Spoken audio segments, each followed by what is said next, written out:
സ്തോത്രം. പ്രിയ സൗരങ്ങളെ, ഇന്ന് വീണ്ടും ഒരിക്കൽ കൂടെ കർത്താവിൻ്റെ തിരുവചനവുമായി നിങ്ങളുടെ മുന്നിൽ കടന്നു വന്നിരിക്കുന്നു. പരിശുദ്ധാത്മാവ് സംസാരിക്കട്ടെ. ഇന്നൊരു പുതിയ വിഷയവുമായി ദൈവം നിങ്ങളോട് സംസാരിക്കും. കർത്താവിനെ നാം എങ്ങനെ സ്നേഹിക്കണം, ദൈവം നമ്മളിൽ നിന്ന് എന്തൊക്കെ ആഗ്രഹിക്കുന്നു എന്നുള്ളതിനെക്കുറിച്ചൊക്കെ നമുക്ക് മുമ്പോട്ട് ധ്യാനിക്കാം. ദൈവത്തിൻ്റെ കൃപ, ദൈവത്തിൻ്റെ സ്നേഹം, ദൈവം ആഗ്രഹിക്കുന്നത് എന്തൊക്കെ എന്നറിയണമെന്ന് താല്പര്യമുള്ളവർ ഈ വീഡിയോ സ്കിപ്പ് ചെയ്യാതെ നോക്കുക. അവസാനം വരെ കേൾക്കുക. കർത്താവിൻ്റെ വചനം, കർത്താവ് സംസാരിക്കും. കർത്താവിൻ്റെ കൃപ നിങ്ങൾക്ക് എല്ലാവർക്കും ധാരാളമായി ദൈവം തരുവാൻ മതിയായവനാണ്.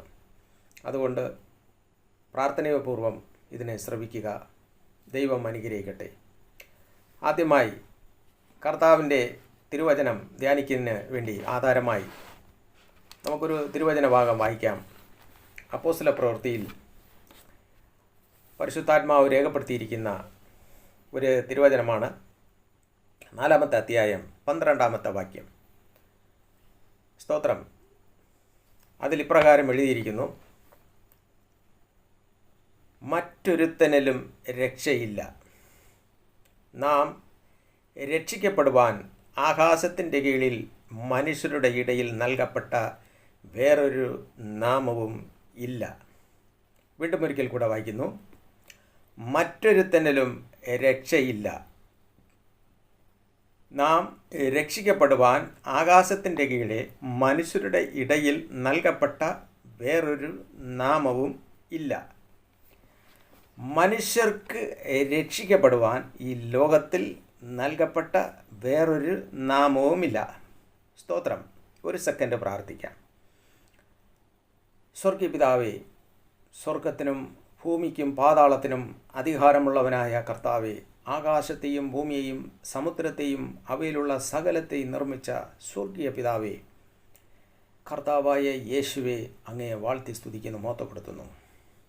ലോകാവസാനത്തോളം ഓരോ നാളും ഞാൻ നിങ്ങളോട് കൂടെ ഉണ്ടെന്ന് വാഗ്ദത്തം ചെയ്തവനായ ഞങ്ങളുടെ പരിശുദ്ധനായ ദൈവമേ, ഈ സമയം അങ്ങേക്ക് സ്തുതിയും സ്തോത്രവും അർപ്പിക്കുന്നു. കർത്താവിൻ്റെ വചനം ധ്യാനിക്കുവാനായി പോകുന്നു. പിതാവേ, വചനം പരിശുദ്ധാത്മാവിനാൽ രേഖപ്പെടുത്തിയിരിക്കുന്ന കർത്താവിൻ്റെ വചനം സംസാരിക്കുമ്പോൾ പരിശുദ്ധാത്മാവിൻ്റെ നിറവിൽ തന്നെ അത് മക്കൾക്ക് പറഞ്ഞു കൊടുക്കുവാൻ എൻ്റെ നാവുകളെ ബലപ്പെടുത്തണമേ.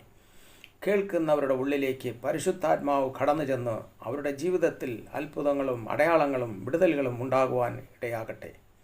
അനേകർ രക്ഷിക്കപ്പെടുവാനിടയാകട്ടെ, മാനസാന്തരപ്പെടുവാനിടയാകട്ടെ. മാനവും മഹത്വവും ശക്തിയും ബഹുമാനവും സ്തോത്രമെല്ലാം അങ്ങേക്കുള്ളതാണ്. യേശു ക്രിസ്തുവിൻ്റെ നാമത്തിൽ പ്രാർത്ഥിക്കുന്നു. കേൾക്കണമേ എൻ്റെ സ്വർഗപിതാവേ. ആമേൻ. സ്തോത്രം. പ്രിയ സഹോദരങ്ങളെ, നാം ഇവിടെ വായിച്ചു കേട്ട ഭാഗത്തിൽ മറ്റൊരുത്തനിലും രക്ഷയില്ല, നാം രക്ഷിക്കപ്പെടുവാൻ ആകാശത്തിൻ്റെ കീഴെ വേറൊരു നാമവുമില്ല എന്ന് അപ്പോസ്തലനായ പത്രോസ്, അതായത് ഇന്ന് ലോകത്തിൽ പാരമ്പര്യ ക്രിസ്ത്യാനികളായി ഇന്ന് നടക്കുന്ന അവർ ഒന്നാമത്തെ പോപ്പെന്ന് പറയുന്ന പത്രോസ് ലീഗ, ആ പത്രോസ് ലീഗ എഴുന്നേറ്റ് നിന്ന് പ്രസംഗിക്കുന്ന ഒരു ഭാഗമാണ് നാം ഇവിടെ വായിച്ച് കേട്ടത്. പ്രിയമുള്ള സഹോദരങ്ങളെ, ഈ ലോകത്തിൽ പല നാമങ്ങളുണ്ട്, ഇല്ല എന്ന് പറയുന്നില്ല. പല നാമങ്ങളും ഈ ലോകത്തിലുണ്ട്. എന്നാൽ മനുഷ്യരുടെ രക്ഷയ്ക്കായി ഈ ലോകത്തിൽ നൽകപ്പെട്ട മറ്റൊരു നാമവും ഇല്ല. മനുഷ്യരുടെ സഹായത്തിനായി ഈ ലോകത്തിൽ വേറൊരു നാമവും ഇല്ല. അതാണിവിടെ പത്രോസ് ലീഗ വിളിച്ചു പറയുന്നത്. മറ്റൊരുത്തനിലും രക്ഷയില്ല. അതായത് ഈ ലോകത്തിൽ പല പല നാമങ്ങളെ ഈ ലോകത്തിൽ മനുഷ്യൻ, അതായത് ഈ ലോകത്തിൽ മൂക്കിൽ ശ്വാസം കൊണ്ട് നടക്കുന്ന പേട്ട് മനുഷ്യൻ, അവരെ പേട്ട് മനുഷ്യൻ എന്നാണ് പറയേണ്ടത്. ഈ ലോകത്തിൽ മൂക്കിൽ ഈ ശ്വാസം എപ്പോൾ നിലയ്ക്കുമെന്നറിയില്ല.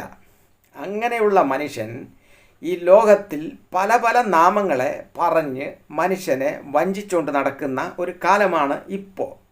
ആ മനുഷ്യരുടെ ഇടയിൽ തന്നെ കർത്താവ് പറഞ്ഞിരിക്കുന്ന ഒരേ ഒരു നാമമാണ് യേശു ക്രിസ്തു എന്ന നാമം. മനുഷ്യർക്ക് രക്ഷയ്ക്കായി, മനുഷ്യരുടെ വിടുതലിനായി, മനുഷ്യരുടെ സഹായത്തിനായി, മനുഷ്യരുടെ മധ്യസ്ഥനായി, സർവത്തിനും മീതെ പരിശുദ്ധ ആത്മാവ് ഈ ഭൂമിയിൽ വ്യാപരിച്ചുകൊണ്ടിരിക്കുന്ന ഈ കാലഘട്ടത്തിൽ മനുഷ്യർക്ക് വേണ്ടി നിയമിച്ചിരിക്കുന്ന ഒരേ ഒരു നാമമാണ് കർത്താവായ യേശു ക്രിസ്തു എന്ന നാമം. സ്വർഗം ഇട്ട പേരാണ് ഈ യേശു ക്രിസ്തു എന്ന നാമം. നമുക്ക് ഈ സുവിശേഷ ഭാഗത്തിൽ ആദ്യം തന്നെ ഇതിനെ പറഞ്ഞിരിക്കുന്നു. മറിയയുടെ ഗർഭത്തിലേക്ക് പരിശുദ്ധാത്മാവ് ഇറങ്ങി വന്ന് ആ രൂപം കൊള്ളുമ്പോൾ തന്നെ യേശു എന്ന് നീ പേരിടണമെന്ന് സ്വർഗം പറഞ്ഞ പേരാണ് യേശു ക്രിസ്തു എന്ന നാമം. ലോകത്തിൽ പലരും പല ഭാഷക്കാരുണ്ട്. എല്ലാവരും അവരവരുടെ ഭാഷയിൽ യേശു എന്ന് പറയും, ഈസ എന്ന് പറയും, മിശിഹ എന്ന് പറയും, ഇങ്ങനെ ഇംഗ്ലീഷിൽ ജീസസ് എന്ന് പറയും. ഇങ്ങനെ ഓരോരുത്തരും അവരവരുടെ ഭാഷയിൽ അതേ പേര് യേശു ക്രിസ്തു എന്ന പേരിനെ അവരവരുടെ ഭാഷയിൽ പറഞ്ഞ് ഇന്ന് ലോകം മുഴുവനും ബഹുമാനിക്കപ്പെടുന്നതും സ്നേഹിക്കപ്പെടുന്നതും ആരാധിക്കപ്പെടുന്നതും സർവ മനുഷ്യരുടെയും സഹായത്തിനും രക്ഷയ്ക്കും ഉതകുന്നതുമായ ഏക നാമം യേശു ക്രിസ്തു എന്ന നാമം മാത്രമാണ്. പ്രിയമുള്ളവരെ, ഈ നാമമല്ലാതെ മനുഷ്യൻ ഏതെങ്കിലും ഒരു നാമം, വേറൊരു നാമം വിളിച്ച് എന്നെ സഹായിക്കണമെന്ന് പറഞ്ഞാൽ അവരെ സഹായിക്കാൻ ഈ ഭൂമിയിൽ മറ്റൊരു നാമവും ഇല്ല. അങ്ങനെയുള്ള ഒരു നാമവും മനുഷ്യനെ സഹായിക്കാൻ പോകുന്നതുമില്ല. അതുകൊണ്ട് നാം ഓരോരുത്തരും മനസ്സിലാക്കിയിരിക്കേണ്ട ഈ ഒരു കാര്യം ഇവിടെ നാം കാണുവാൻ സാധിക്കും. അപ്പോസ്തല പ്രവൃത്തിയിൽ ആദ്യം തന്നെ ഇവർ എല്ലാവരും ഒരുമിച്ച് കൂടിയിരുന്നപ്പോൾ, അതായത് ഈ ഭൂമിയിൽ കർത്താവായ യേശു ക്രിസ്തു വന്ന് മരിച്ച് അടക്കപ്പെട്ട് ഉയർത്തെഴുന്നേറ്റ് ഈ ഭൂമിയിൽ നിന്ന് പോയതിന് ശേഷം ഈ ഭൂമിയിൽ എല്ലാവരും ഒരേ മനസ്സോടുകൂടെ ഈ ഭൂമിയിൽ ഒരേ ഇടത്ത് കൂടിയിരുന്ന് കർത്താവിനെ ആരാധിച്ചു കൊണ്ടിരുന്നു. പരിശുദ്ധാത്മാവെന്ന വാഗ്ദാനം ഇവർക്ക് കർത്താവ് വാഗ്ദത്തം ചെയ്തു പോയി. ആ പരിശുദ്ധാത്മാവ് ഇവർക്ക് ലഭിക്കാൻ വേണ്ടി ഇവർ ഒരുമിച്ച് കൂടിയിരുന്നു. അന്ന് വരെ ഇവർ ഇങ്ങനെയുള്ള ഒരു സംഭവം അറിഞ്ഞിട്ടില്ല. എന്നാൽ കർത്താവ് ഈ ഭൂമിയിൽ ജീവിച്ചിരുന്ന സമയത്ത് വ്യക്തമായി ഇവരോട് പറഞ്ഞു, പരിശുദ്ധാത്മാവിനെ ഞാൻ നിങ്ങൾക്ക് അയക്കും, നിങ്ങൾ ശക്തി പ്രാപിക്കും, നിങ്ങൾ ഭൂലോകമെല്ലാം പോയി എൻ്റെ സാക്ഷികളായി ഇരിക്കും എന്നൊക്കെ കർത്താവ് വാഗ്ദത്തം ചെയ്തു. ആ വാഗ്ദത്തത്തിൽ വിശ്വസിച്ചു കൊണ്ടാണ് ഇവർ ഇരിക്കുന്നത്. ഇന്ന് ഓരോരുത്തർക്കും യേശുക്രിസ്തുവിൽ വിശ്വസിക്കുന്ന ഓരോരുത്തർക്കും വേണ്ട സ്വഭാവമാണ് ഇവിടെ ബൈബിളിൽ രേഖപ്പെടുത്തിയിരിക്കുന്നത്. കർത്താവ് പറഞ്ഞ ആ വാഗ്ദത്തമായ പരിശുദ്ധ ആത്മാവിനെ പ്രാപിക്കാൻ നാം ഓരോരുത്തരും തയ്യാറാവണം. നാം ഓരോരുത്തരും കർത്താവിൻ്റെ സന്നിധിയിൽ സമർപ്പിക്കപ്പെട്ടവരായിരിക്കണം, പ്രത്യാശയുള്ളവരായിരിക്കണം. നമ്മൾ കർത്താവിൽ ആശ്രയിച്ച് എപ്പോഴും പ്രത്യാശയുള്ളവരായിരിക്കണം. പ്രിയമുള്ളവരെ, ഇവിടെ കാണുവാൻ സാധിക്കും, നമുക്ക് 1-ാമത്തെ അധ്യായത്തിൽ തന്നെ വ്യക്തമായി അതിനെക്കുറിച്ച് രേഖപ്പെടുത്തിയിരിക്കുന്നു. അവിടെ പരിശുദ്ധാത്മാവിന് വേണ്ടി കാത്തിരുന്നത് ആരൊക്കെയാണ്? 12-ാമത്തെ വാക്യത്തിൽ 1-ാമത്തെ അധ്യായം അപ്പോസ്തല പ്രവൃത്തി 12-ാമത്തെ വാക്യത്തിൽ ഇപ്രകാരം പറയുന്നു, അവർ യെരുശലേമിന് സമീപത്ത് ഒരു സബത്ത് ദിവസത്തെ വഴിദൂരത്ത് ഒലിവ് മല വിട്ട് യെരുശലേമിലേക്ക് മടങ്ങിപ്പോന്നു. അവിടെ എത്തിയപ്പോൾ അവർ പാർത്ത മാളിക മുറിയിൽ കയറിപ്പോയി. പത്രോസ്, യോഹന്നാൻ, യാക്കോബ്, അന്ത്രോയാസ്, ഫിലിപ്പോസ്, തോമസ്, ബർത്തലോമായി, മത്തായി, അൽഫയുടെ മകനായ യാക്കോബ്, എരിവുകാരനായ സീമോൻ, യാക്കോബിൻ്റെ മകനായ യൂദ, ഇവർ എല്ലാവരും സ്ത്രീകളോടും യേശുവിൻ്റെ അമ്മയായ മറിയയോടും അവൻ്റെ സഹോദരന്മാരോടും കൂടെ ഒരുമനപ്പെട്ട് പ്രാർത്ഥന കഴിച്ചു പോന്നു. അതായത് ഒരു ദിവസമല്ല പ്രാർത്ഥിച്ചത്, അവർ പ്രാർത്ഥന കഴിച്ചു പോന്നു. അവിടെ സ്ഥിരമായിട്ട് അവർ പ്രാർത്ഥിച്ചുകൊണ്ടിരുന്നു. എന്തിനു വേണ്ടി? ഈ പരിശുദ്ധ ആത്മാവിന് വേണ്ടി. കർത്താവ് വാഗ്ദത്തം ചെയ്ത ഈ പരിശുദ്ധ ആത്മാവ് ഇവരിലേക്ക് ഇറങ്ങി വരുന്നതിന് വേണ്ടിയാണ് ഇവർ ഓരോ ദിവസവും പ്രാർത്ഥിച്ച് പ്രത്യാശയോടുകൂടെ അവിടെ ആയിരുന്നു എന്നാണ് തിരുവചനത്തിൽ നമുക്ക് കാണുവാൻ സാധിക്കുന്നത്. അല്ലാതെ ഇന്ന് നമ്മൾ യേശു ക്രിസ്തു എന്ന നാമത്തെ വിളിച്ചുകൊണ്ട് അവിടെ പോയി പള്ളിയിലൊക്കെ പോയി ഇരുന്നിട്ട് വരുന്നത് പോലെ അല്ല. അതൊരു ചടങ്ങ് പോലെ അല്ല. ചടങ്ങ് തീർക്കുന്ന ഒരു വഴിയല്ല യേശു ക്രിസ്തു എന്ന വഴി. നാം ഓരോരുത്തരും മനസ്സിലാക്കിയിരിക്കേണ്ട കാര്യം, ചടങ്ങ് തീർക്കുന്ന വഴിയല്ല. ചടങ്ങ് തീർക്കാൻ പള്ളിയിൽ പോകുന്നത് പോലെയൊന്നും അല്ല ഈ ക്രിസ്തീയ ജീവിതം. ക്രിസ്തീയ ജീവിതം എന്ന് പറയുന്നത് പ്രത്യാശയുള്ള ജീവിതമാണ്. നാം ഓരോരുത്തരും ഓരോ ദിവസവും പ്രത്യാശയോടെ പ്രാർത്ഥിച്ച് ഈ പരിശുദ്ധാത്മാവിനെ നമുക്ക് നേടുവാൻ വേണ്ടി പ്രാർത്ഥിച്ച് നമ്മൾ കാത്തിരിക്കേണ്ടതാണ്.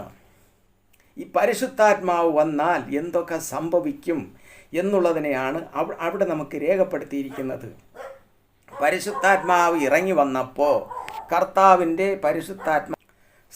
പരിശുദ്ധാത്മാവ് ഇറങ്ങി വന്നപ്പോൾ അവിടെ എന്തൊക്കെ സംഭവിച്ചു എന്നുള്ളതിനെക്കുറിച്ച് വ്യക്തമായി അവിടെ രേഖപ്പെടുത്തിയിരിക്കുകയാണ്. അവർ എല്ലാവരും അന്യഭാഷകളിൽ സംസാരിച്ചു. അവിടെ കൂടിയിരുന്ന എല്ലാവരും, ഒരാളല്ല, ഈ അപ്പോസ്തലന്മാർ എല്ലാവരും, മറിയയും അവിടെ ഇരുന്ന എല്ലാവരും മാറി മാറി പരിശുദ്ധാത്മാവിനാൽ നിറഞ്ഞ് അവിടെ പലരും കൂടിയിരുന്നവരുടെ ഇടയിൽ ഓരോരുത്തരും ഇങ്ങനെ അന്യഭാഷകളിൽ സംസാരിച്ചു എന്ന് ഇവിടെ രേഖപ്പെടുത്തിയിരിക്കുന്നു. ആരൊക്കെ? ഈ അപ്പോസ്തലന്മാർ, ഈ മറിയ, ഇവരൊക്കെ ഇവിടെ പരിശുദ്ധാത്മാവിനാൽ സംസാരിച്ചു, അന്യഭാഷകളിൽ സംസാരിച്ചു എന്നൊക്കെ രേഖപ്പെടുത്തിയിരിക്കുന്നു. പരിശുദ്ധാത്മാവ് ഒരു വ്യക്തിയിലേക്ക് കടന്നു വരുമ്പോൾ ഇങ്ങനെ പല പല കാര്യങ്ങൾ നടക്കും. അവനിൽ പരിശുദ്ധാത്മാവിനാൽ അവന് വ്യത്യാസമുണ്ടാകും, അവൻ്റെ സ്വഭാവത്തിൽ വ്യത്യാസമുണ്ടാകും. അവൻ ഈ ഭൂമിയിൽ ഒരു വ്യത്യസ്ത വ്യക്തിയായിത്തീരും, വ്യത്യസ്ത മനുഷ്യനായിത്തീരും. അവൻ്റെ സ്വഭാവത്തിൽ വ്യത്യാസം വരും. ഇതൊക്കെ തിരുവചനത്തിൽ നമുക്ക് കാണുവാൻ സാധിക്കും. പ്രിയമുള്ളവരെ, ഇതൊക്കെ അനുഭവം പെട്ടവർ ഇവിടെ എഴുതിയിരിക്കുകയാണ്, ഇവിടെ രേഖപ്പെടുത്തിയിരിക്കുകയാണ്. ഇത് ഇങ്ങനെയാണെന്നും പറഞ്ഞുകൊണ്ട്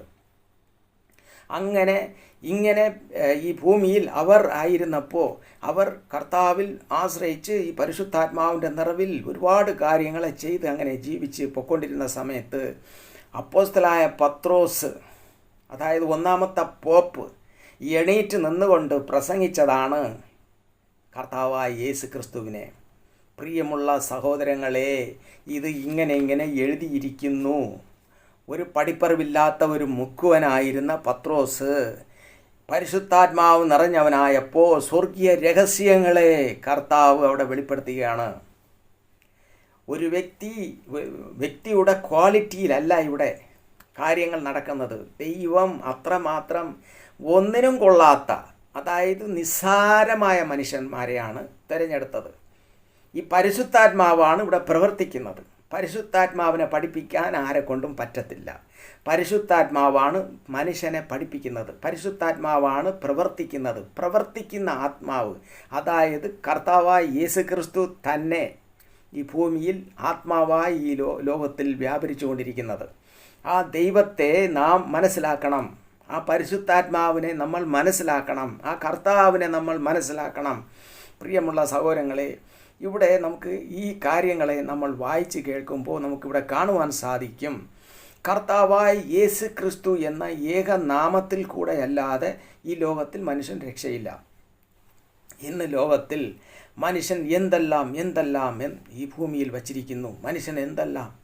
പ്രിയമുള്ളവരെ, ഈ ലോകത്തിൽ മനുഷ്യൻ ഇന്ന് ഈ കർത്താവിനെ വിട്ടിട്ടാണ് ഇന്ന് അവന് പെട്ടെന്ന് എല്ലാ കാര്യങ്ങളും പെട്ടെന്നറിയണം.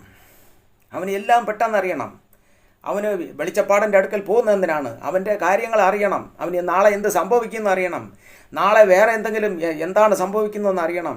ഇങ്ങനെ അവൻ്റെ ഉള്ളിലുള്ള ആവലാതി കൊണ്ടാണ് ഈ വെളിച്ചപ്പാടൻ്റെ അടുക്കൽ പോകുന്നത്. ഈ വെളിച്ചപ്പാട് പറയുന്ന ഏതാത്മാവാണ്? ദൈവത്തിൻ്റെ ആത്മാവ് കൊണ്ടാണോ അവൻ വെളിച്ചപ്പാട് പറയുന്നത്? ഇല്ല, വെളിച്ചപ്പാട് ആത്മാവ് കൊണ്ടല്ല. അവൻ ബാൽ മുഖാന്തരം, അതായത് ബൈബിളിൽ അത് രേഖപ്പെടുത്തിയിരിക്കുന്നു. പ്രവാചകന്മാർ പ്രവചിച്ചത് ബാൽ മുഖാന്തരം. യെരമ്യാ പ്രവാചകൻ്റെ പുസ്തകം 2-ാമത്തെ അധ്യായം 8-ാമത്തെ വാക്യം അവിടെ ഒന്ന് എടുത്തു നോക്കുക. യെരമ്യാ പ്രവാചകൻ 2:8. പ്രിയമുള്ളവരെ, അവിടെ നമുക്ക് കാണുവാൻ സാധിക്കും, കർത്താവ് അവിടെ വ്യക്തമായത് രേഖപ്പെടുത്തിയിരിക്കുകയാണ്. എന്തുകൊണ്ടാണ് ആ ബാൽ മുഖാന്തരം മനുഷ്യൻ പ്രവചിക്കുന്നത് എന്ന് ഇവിടെ രേഖപ്പെടുത്തിയിരിക്കുന്നു.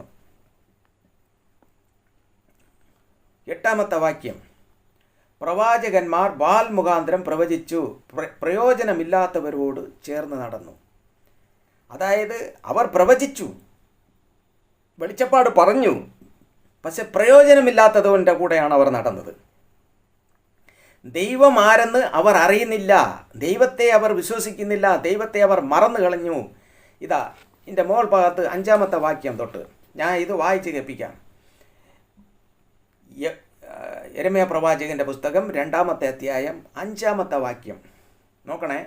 യഹോവ ഇപ്രകാരം അരുളി ചെയ്യുന്നു, നിങ്ങളുടെ പിതാക്കന്മാർ എന്നെ വിട്ടകന്ന് മിഥ്യാമൂർത്തികളോട് ചേർന്ന് വ്യർത്ഥന്മാരായിത്തീരുവാൻ തക്കവണ്ണം അവർ എന്നിൽ എന്തൊരു അന്യായം കണ്ടു. നാം ഓരോരുത്തരും ചിന്തിക്കേണ്ട ആവശ്യമാണ്. നമ്മൾ വിശ്വസിക്കുന്ന നമ്മുടെ കർത്താവായ യേശു ക്രിസ്തുവിൽ എന്തൊരു അന്യായം കണ്ടിട്ടാണ് നീ ഈ വിഗ്രഹത്തിൻ്റെ അടുക്കൽ പോകുന്നത്?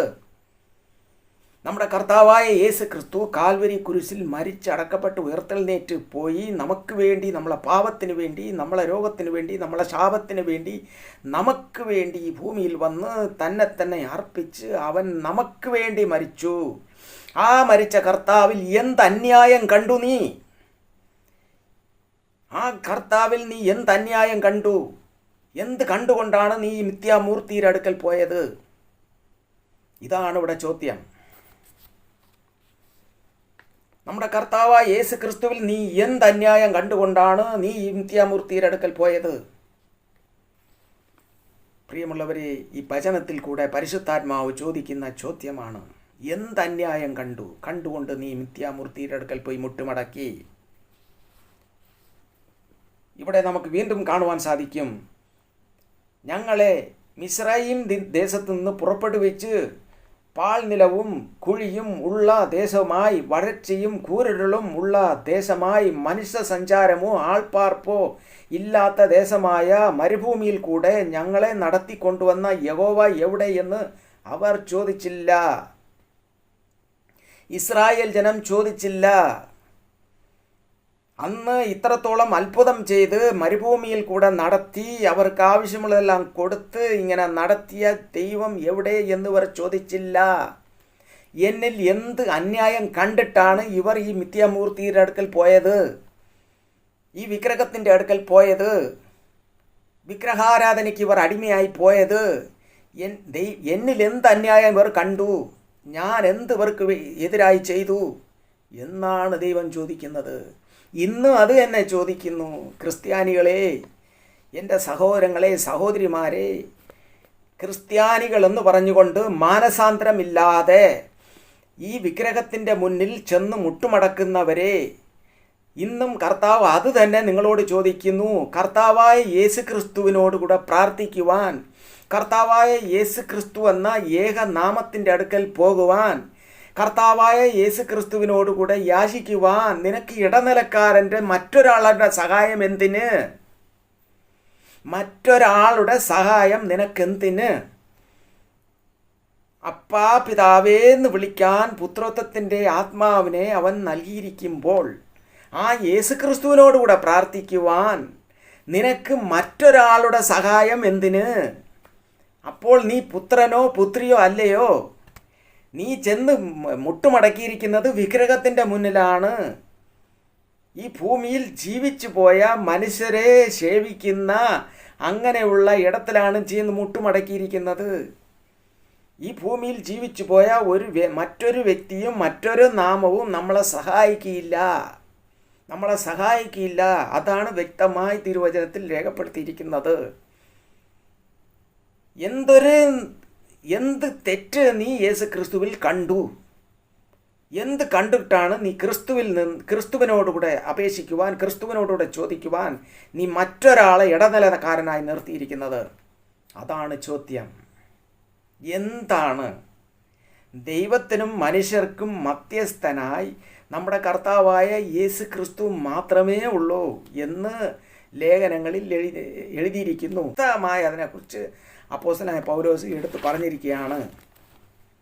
ആകാശത്തിൻ്റെ കീഴെ ഭൂമിക്കുമുകളിലെ മനുഷ്യരുടെ രക്ഷയ്ക്കായി നൽകപ്പെട്ട മറ്റൊരു നാമമില്ല എന്ന് ഇവിടെ പറഞ്ഞ അതേ പരിശുദ്ധാത്മാവ് തന്നെ ഇഞ്ഞ് ലേഖനത്തിൽ എഴുതിയിരിക്കുന്നു. നമുക്കത് കാണുവാൻ സാധിക്കും. തിമോത്തിയോസ് ലേഖനം, 1 തീമോത്തിയോസിൽ അത് വ്യക്തമായി പറഞ്ഞിരിക്കുകയാണ്. എടുത്ത് വായിച്ച് നോക്കുക. തിമോത്തിയോസ് 1 തിമോത്തിയോസ് അവിടെ ഇപ്രകാരം പറയുന്നു: ആകാശത്തിൻ്റെ കീഴെ മനുഷ്യരുടെ രക്ഷയ്ക്കായി നൽകപ്പെട്ട മറ്റൊരു നാമം ഇല്ല എന്ന് അവിടെ രേഖപ്പെടുത്തിയിരിക്കുന്നുവെങ്കിൽ അതേപോലെ തന്നെ ഇവിടെ ഇതാ എഴുതിയിരിക്കുന്നു. 2:6 1 തിമോത്തിയോസ് 2:6 എഴുതിയിരിക്കുന്നു: തന്നെ താൻ കൊടുത്ത മനുഷ്യനായ യേശു ക്രിസ്തു തന്നെ. ആര്? ദൈവം ഒരുവനല്ലോ, ദൈവത്തിനും മനുഷ്യർക്കും മധ്യസ്ഥനും ഒരുവൻ, അത് യേശു ക്രിസ്തു തന്നെയാണ് എന്നെഴുതിയിരിക്കുന്നു. പ്രിയമുള്ള സഹോദരങ്ങളെ, അങ്ങനെ ഇരിക്കുമ്പോൾ യേശു ക്രിസ്തുവിനോട് കൂടെ പ്രാർത്ഥിക്കുവാൻ നിനക്കൊരു മധ്യസ്ഥൻ എന്തിന്? ഫിലിപ്പിയ ലേഖനത്തിൽ അപ്പോസ്തലനായ പൗലോസ് ഇവിടെ രേഖപ്പെടുത്തിയിരിക്കുന്നു. ഫിലിപ്പിയ ലേഖനത്തിൽ ഈ ലോകത്തിൽ, അതായത് 2-ാമത്തെ അധ്യായത്തിൽ കാണുവാൻ സാധിക്കും. യേശുവിൻ്റെ നാമത്തിങ്കൽ സ്വർലോകരുടെയും ഭൂലോകരുടെയും അധോലോകരുടെയും മുളങ്കാലൊക്കെയും മടങ്ങുകയും എല്ലാ നാവും യേശു ക്രിസ്തു കർത്താവെന്ന് പിതാവായ ദൈവത്തിൻ്റെ മഹത്വത്തിനായി ഏറ്റുപറയുകയും ചെയ്യേണ്ടി വരും. അതിൻ്റെ മുകളിൽ അതുകൊണ്ട് ദൈവവും അവനെ ഏറ്റവും ഉയർത്തി സകല നാമത്തിനും മേലായ നാമം നൽകി. സകല നാമത്തിനും മേലായ നാമം കൊടുത്തിരിക്കുന്നത് നമ്മുടെ കർത്താവായ യേശു ക്രിസ്തുവിനാണ്. സകല നാമം, ഈ ഭൂമിയിൽ എത്ര നാമങ്ങളെന്ന് ഉണ്ടോ, സകല നാമത്തിൻ്റെയും മുകളിൽ കൊടുത്തിരിക്കുന്ന നാമമാണ് കർത്താവായ യേശു ക്രിസ്തു എന്ന നാമം. ഈ യേശു ക്രിസ്തു എന്ന നാമം നമുക്ക് നൽകിയിരിക്കെ ആ ക്രിസ്തു എന്ന നാമത്തിൻ്റെ അടുക്കൽ പോകുവാൻ പിന്നെ നിനക്കൊരു ദൂതന് ആവശ്യമാണോ? ഈ ഭൂമിയിൽ ജീവിച്ചു പോയ ഒരു അപ്പോസ്തലനെ നിനക്ക് ആവശ്യമാണോ? ഇല്ല, ഈ ഭൂമിയിൽ ആയിരുന്ന മറിയയെ നിനക്ക് ആവശ്യമാണോ? അമ്മയെ നിനക്ക് ആവശ്യമാണോ? അമ്മ ഇവിടെ ഇല്ല, അപ്പോസ്തലന്മാർ ഇവിടെ ഇല്ല, ഭൂമിയിൽ ജീവിച്ചു പോയ ഇവർ ആരും ഇവിടെ ഇല്ല. യേശു ക്രിസ്തു എന്ന ഏക നാമം മാത്രമേ നമുക്കിവിടെ ഉള്ളൂ. ആ യേശു ക്രിസ്തു എന്ന ഏക നാമം മാത്രം നമുക്കിരിക്കെ നീ ഈ യേശു ക്രിസ്തുവിൻ്റെ അടുക്കൽ പ്രാർത്ഥിക്കാൻ, യേശു ക്രിസ്തുവിൻ്റെ അടുക്കൽ പോകുവാൻ, അമ്മേ നീ പുത്രനോട് ചോദിക്കണമേ, എനിക്ക് വാങ്ങിച്ചു തരണമേ എന്ന് പറയുന്ന 1-ാം ക്ലാസ്സിൽ പഠിക്കുന്ന കുഞ്ഞു കുട്ടി വന്നിട്ട് ചോദിക്കും പോലെ എനിക്ക് മുട്ടായി വാങ്ങിച്ചു തരണമേ, അമ്മേ പറയണമേ, പപ്പയുടെ അടുത്ത് പറയണമേ എന്ന് പറയുന്നത് പോലെ പറയാനാണോ ക്രിസ്തീയ ജീവിതത്തിൽ നിന്നെ വിളിച്ചിരിക്കുന്നത്? ഇന്ന് ലോകത്തിൽ ഏതെങ്കിലും ഒരു പേട്ട് മനുഷ്യൻ പറയും, അവൻ പറയുന്നതിനെയും കേട്ടുകൊണ്ട് അമ്മയെ സ്നേഹിക്കാത്ത ആരാണ് ഈ ലോകത്തിലുള്ളത്? ആരാണുള്ളത് ലോകത്തിൽ? അമ്മയെ സ്നേഹിക്കാത്ത ഈ ലോകത്തിൽ ആരാ ഉള്ളത്? എല്ലാവരും സ്നേഹിക്കുന്നവരെ തന്നെ. എന്നാൽ വിശ്വാസ ജീവിതത്തിൽ വരുമ്പോൾ, ദൈവമായിട്ടുള്ള ബന്ധത്തിൽ വരുമ്പോൾ ഇവിടെ അമ്മയ്ക്കൊരു സ്ഥാനമില്ല.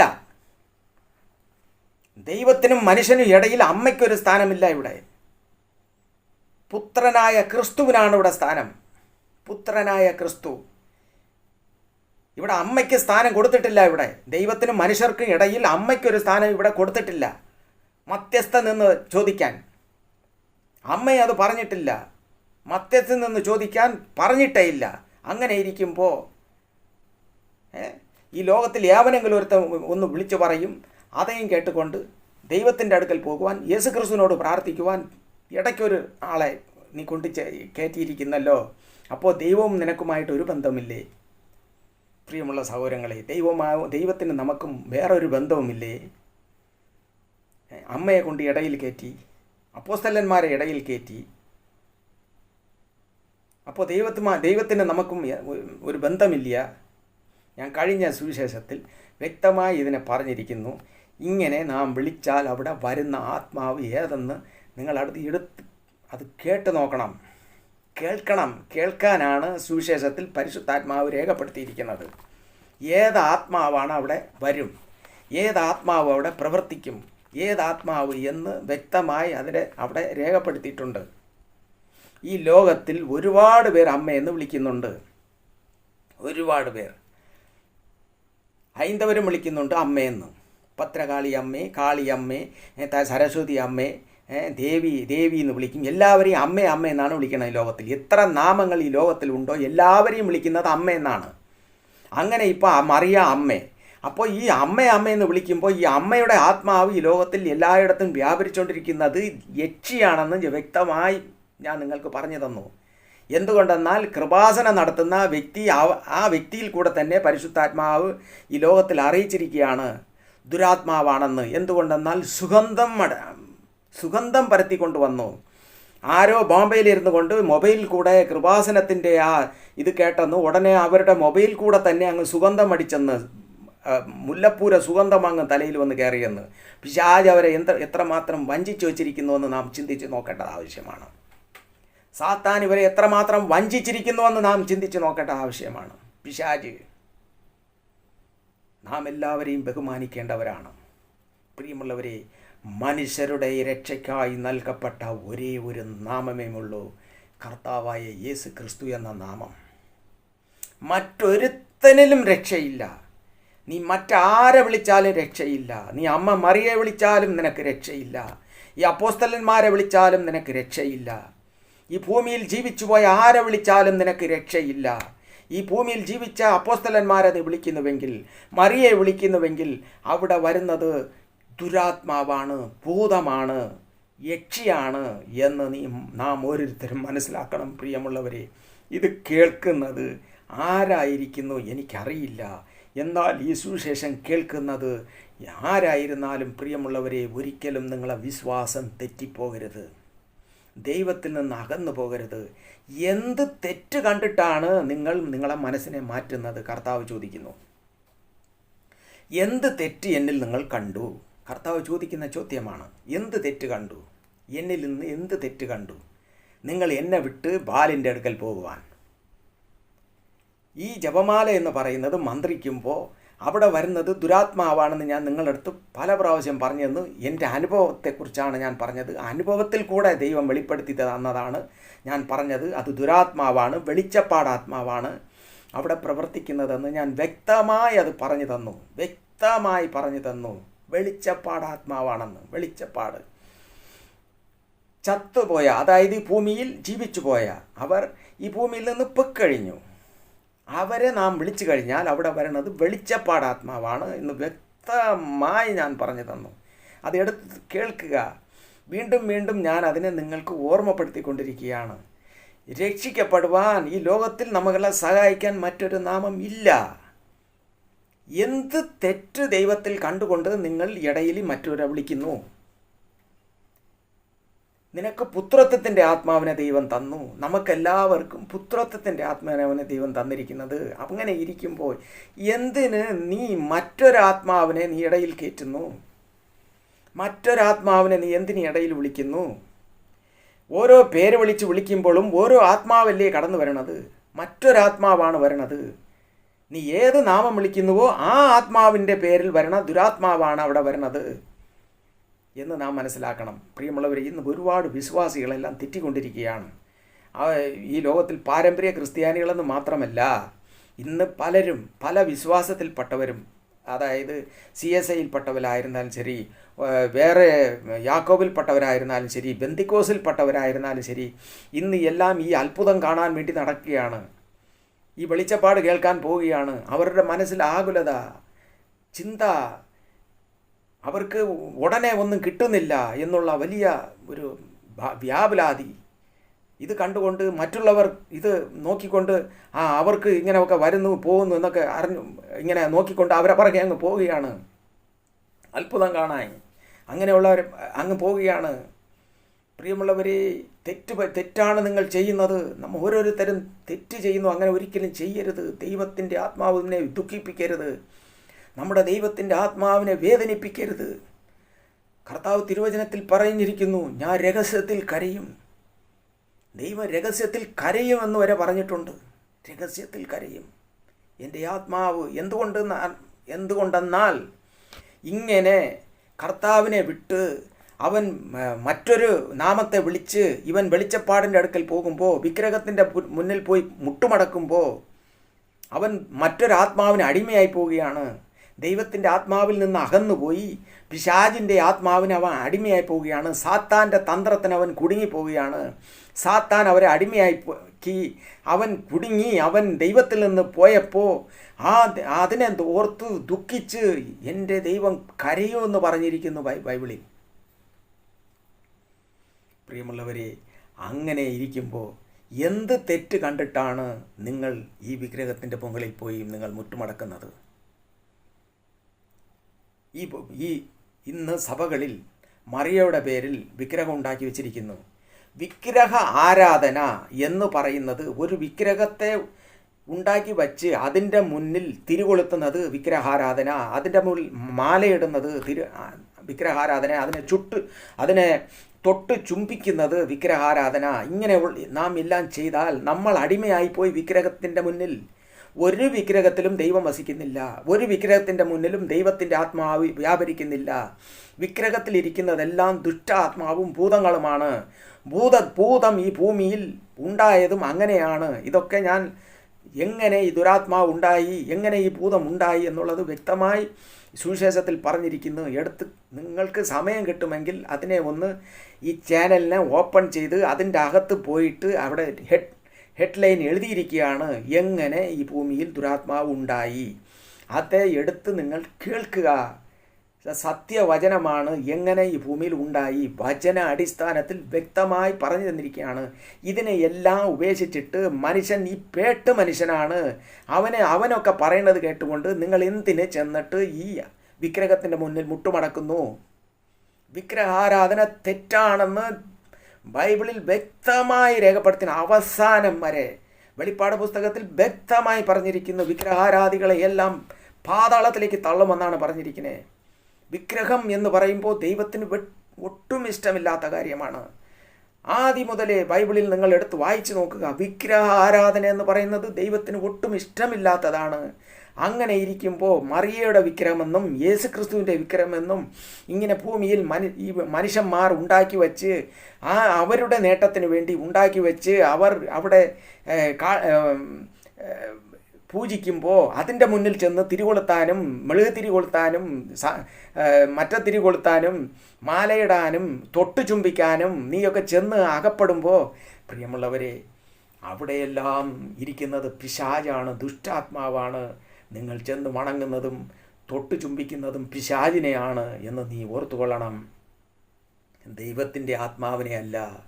ദൈവത്തിൻ്റെ ആത്മാവ് അവിടെ ഇല്ലവേ ഇല്ല. സ്തോത്രം, സ്തോത്രം. ഏകനാമം മാത്രമേ ഉള്ളൂ, നമ്മുടെ കർത്താവായ യേശു ക്രിസ്തു. ഞാൻ കഴിഞ്ഞ തിരുവചനത്തിൽ ഞാൻ നിങ്ങൾക്ക് ഓർമ്മപ്പെടുത്തി, സമരിയക്കാരിയോട് പറയുന്നത്, ആ സ്ത്രീയോട് പറയുന്ന ഒരു ഭാഗം ഞാൻ അവിടെ നിങ്ങൾക്ക് കഴിഞ്ഞ ഭാഗത്തിൽ ഞാൻ ഓർമ്മപ്പെടുത്തി. എന്താണെന്നറിയാമോ? മലയിലോ ഇവിടെ ഒരിടത്തുമല്ല, യെരുശലേമിലുമല്ല ഇനി ആരാധിക്കേണ്ടതെന്നുള്ള നാളിക വന്നു. ദൈവം ആത്മാവാണ്. അവനെ നമസ്കരിക്കുന്നവർ ആത്മാവിലും സത്യത്തിലും നമസ്കരിക്കണം. ദൈവത്തിൻ്റെ ആത്മാവ് പറയുകയാണ് പ്രിയമുള്ളവരെ. പരിശുദ്ധാത്മാവ് സംസാരിക്കുകയാണ്. പരിശുദ്ധാത്മാവ് പറയുകയാണ്, ആത്മാവാണ് ദൈവം, പരിശുദ്ധാത്മാവാണ്. ആത്മാവിലും സത്യത്തിലും ദൈവത്തെ ആരാധിക്കണമെന്ന് കഴിഞ്ഞ ഇതിൽ ഞാൻ നിങ്ങളെ ഓർമ്മപ്പെടുത്തി. അതേ ഇത് തന്നെയാണ് ഇവിടെ വീണ്ടും പരിശുദ്ധാത്മാവ് നിങ്ങളെ ഓർമ്മപ്പെടുത്തുന്നു. ഈ വിഗ്രഹത്തിൻ്റെ മുന്നിൽ നിന്ന് നിങ്ങൾ ഒഴിഞ്ഞു മാറുക. പാരമ്പര്യം പറഞ്ഞുകൊണ്ടിരിക്കുമെങ്കിൽ നിങ്ങൾ നശിച്ചു പോകും. പ്രിയമുള്ളവരെ, ഈ ബൈബിളിൽ വ്യക്തമായി അത് രേഖപ്പെടുത്തിയിരിക്കുകയാണ്. പാതാളത്തിലേക്ക് പോകേണ്ടി വരും പ്രിയമുള്ളവരെ. കർത്താവ് വീണ്ടും ചോദിക്കുകയാണ്, എന്ത് തെറ്റ് എന്നിൽ നിങ്ങൾ കണ്ടുകൊണ്ട് നിങ്ങൾ ഈ വിഗ്രഹത്തിൻ്റെ മുന്നിൽ, മിഥ്യാമൂർത്തികളുടെ മുന്നിൽ ചെന്ന് മുട്ടുമടക്കി എന്ന് കർത്താവ് ഇത് ചോദിക്കണമെങ്കിൽ നാം ഓരോരുത്തരും ചോദിക്കുക. നമ്മളെ മനസ്സിൽ തൊട്ട് ചോദിക്കുക. കർത്താവായ യേശു ക്രിസ്തു നമുക്ക് വേണ്ടി ഭൂമിയിൽ വന്ന് കാൽവരി കുരിശിൽ മരിച്ച് അടക്കപ്പെട്ടു ഉയർത്തെഴുന്നേറ്റു. ആ കർത്താവായ യേശു ക്രിസ്തുവിൽ എന്ത് തെറ്റ് കണ്ടുകൊണ്ടാണ് നിങ്ങൾ ഈ ബാൽ വിഗ്രഹത്തിൻ്റെ മുന്നിൽ ചെന്ന് അടിമയായി പോണത്? ഇതെല്ലാം ബാൽ വിഗ്രഹമാണ്. യേശു ക്രിസ്തു എന്ന പേരിൽ ഇവിടെ ഉണ്ടാക്കി വച്ചിരിക്കുന്നു. എന്നാൽ അത് ബാൽ വിഗ്രഹമാണ്. ബാലാണ് അവിടെ ഉള്ളത്. ബാലിൻ്റെ ആത്മാവാണ്. വെളിച്ചപ്പാട് ആത്മാവ് അതിൻ്റെ മുകളിൽ പ്രവർത്തിച്ചുകൊണ്ടിരിക്കുകയാണ്. മറിയയുടെ വിഗ്രഹം എന്ന് പറഞ്ഞ് അവിടെ ഉണ്ടാക്കി വെച്ചിരിക്കുന്നു. പക്ഷേ അവിടെ മറിയയുടെ ആത്മാവില്ല. അതിൻ്റെ മുകളിൽ ഇരിക്കുന്നത് ഭൂതമാണ്, ദുഷ്ടാത്മാവാണ്, യക്ഷിയുടെ ആത്മാവാണ്, ഈ ഭൂമിയിലുള്ള ദുരാത്മാവാണ്, സാത്താൻ്റെ ആത്മാവാണ്. സാത്താനാണ് ഇതിൻ്റെ അധികാരി. ഈ ഭൂമിയിലുള്ള വിഗ്രഹത്തിനും ഈ വിഗ്രഹങ്ങളെയും ചത്തുപോയവരെ വിളിക്കുന്നതിനുമുള്ള അധികാരി സാത്താനാണ്. ഈ ഭൂമിയിൽ ജീവിച്ചു പോയ മനുഷ്യരെ വിളിക്കാൻ മനുഷ്യരെ നിർബന്ധിപ്പിച്ചത് സാത്താനാണ്.